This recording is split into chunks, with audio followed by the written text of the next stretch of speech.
Olá, essa é a unidade 8, a nossa última unidade, que vai tratar de inferência, né? E ela vai ser dividida também em duas partes. Na primeira parte a gente vai falar de distribuição de probabilidade, na segunda parte a gente vai falar um pouco sobre estimação.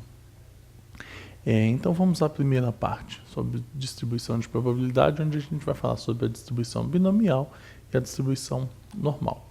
Para isso a gente vai falar primeiro o que é uma variável aleatória. E o que é isso? É aquela cujo valor numérico é único para cada resultado do experimento e é determinado por processos acidentais, ao acaso, que não estão sob o controle do observador. Para dar alguns exemplos disso, eu coloquei aí o seguinte: o número de passageiros que vão para outra cidade entre os 28 passageiros que aguardam o ônibus em um ponto, né? Então, não pode ser controlado pelo observador, né? Ele não sabe. Tem 28 passageiros lá aguardando. Ele não sabe quantos vão para outra cidade, quantas vão para a mesma cidade, se algum vai até para outro estado, tá certo? O peso de um funcionário do sexo masculino selecionado aleatoriamente em uma loja de departamentos. Tá? Também não é possível ser controlado, ok? Por isso que ele é único para cada resultado e não pode ser controlado. Então, vamos falar de distribuição binomial. O que é uma distribuição binomial? É um dos modelos de distribuição de probabilidade. Eventos binomiais, eles têm como base a existência de duas únicas categorias, que são excludentes. Isso significa que uma categoria implica a possibilidade da não ocorrência simultânea da outra categoria. E coletivamente exaustivas. A união de ambos os eventos resulta no espaço amostral. A distribuição binomial, ela permite extrair probabilidades de experimentos que apresentam apenas dois resultados, que chamamos de sucesso ou fracasso.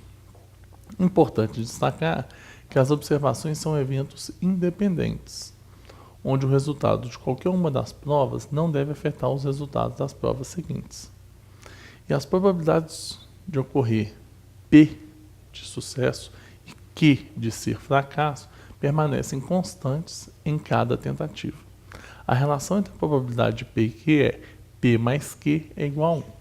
Pensando no todo, né? O somatório dos dois vai dar a unidade, vai dar o todo. E claro que Q é o quê?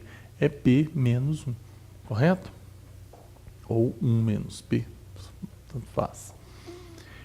Para determinar a probabilidade associada ao fato de encontrar X eventos com sucesso em uma amostra formada por N eventos, a gente tem a equação aí.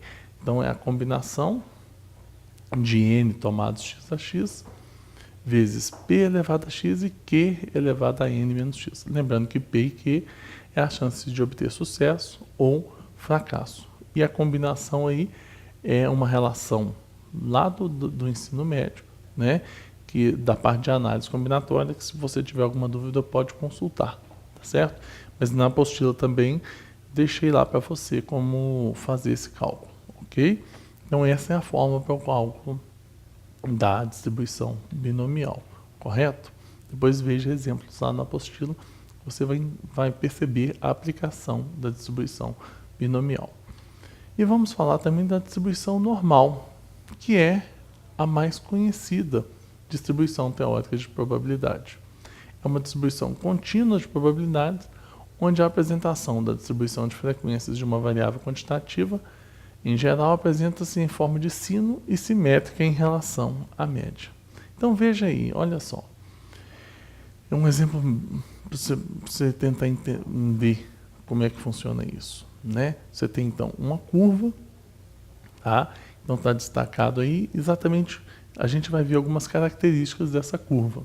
Então ela é simétrica em torno da média, né? Então, se a gente imaginar que essa linha pontilhada é a média, então há uma simetria entre os dois lados aí dessa curva. Ela não toca o eixo das abscissas, observe que ela não toca, ela está bem próxima, mas ela não vai tocar o eixo das abscissas, e ela vai de um valor negativo a valor positivo. E ela sempre vai ser delimitada pelo desvio padrão e pela média. Tá? A área sobre essa curva corresponde à proporção 1 ou à porcentagem 100, então é o todo. Tá certo?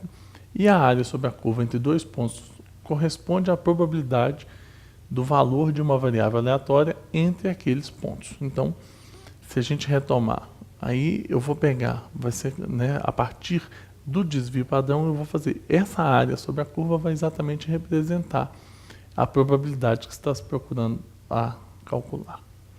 E a curva normal admite uma única ordenada máxima, situada na média. Por isso, as medidas de tendência central, média, mediana e moda, apresentam o mesmo valor, correto? E consideramos uma variável aleatória com distribuição normal, e para obter essa probabilidade dessa variável assumir um valor em determinado intervalo, e para determinar essa probabilidade, nós vamos usar a fórmula aí, né, que é o Z, que vai ser o valor a ser determinado, né, que vai ser o valor que eu pretendo calcular menos a média dividido pelo S. Lembre-se que é o desvio padrão. E depois que a gente faz esse cálculo, a gente precisa consultar a tabela da probabilidade normal para ter exatamente o valor, né?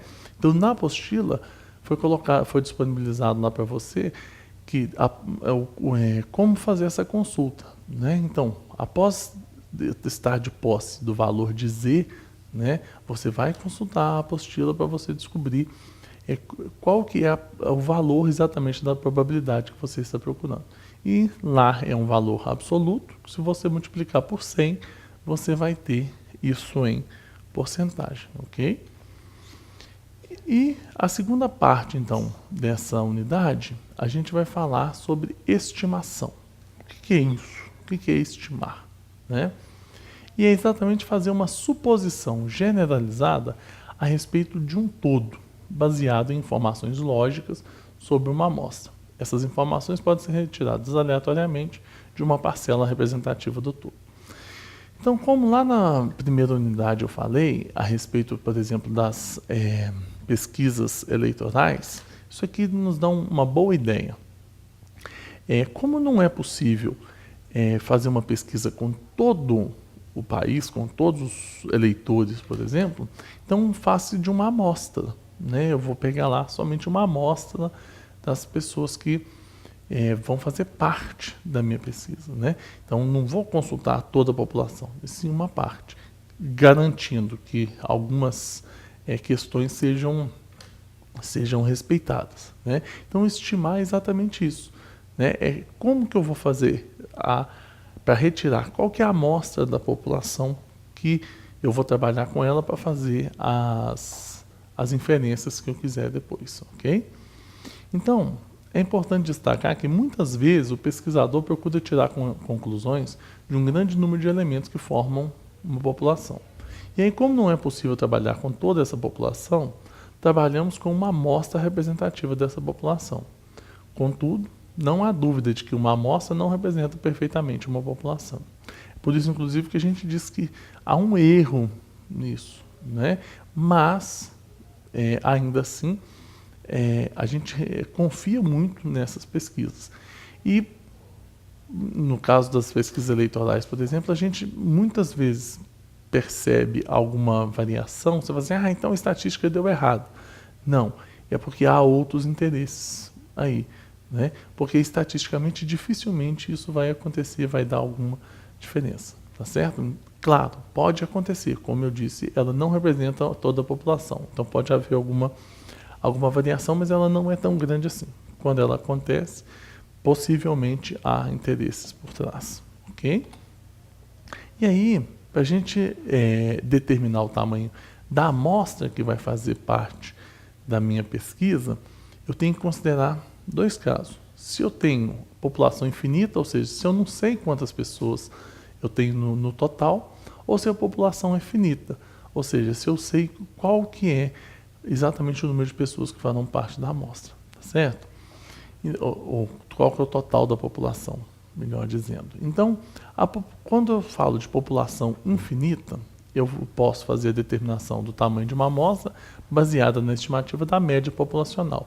Essa é uma situação. Então, baseado na média populacional, eu posso fazer a estimativa do tamanho da amostra. Ou também, eu posso fazer baseado na estimativa da proporção populacional, tá?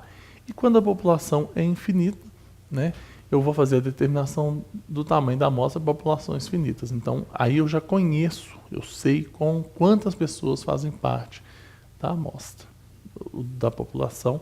Então, eu posso definir exatamente qual que é a minha amostra. Então, se você for até a apostila, você vai encontrar exemplos de cada um, né?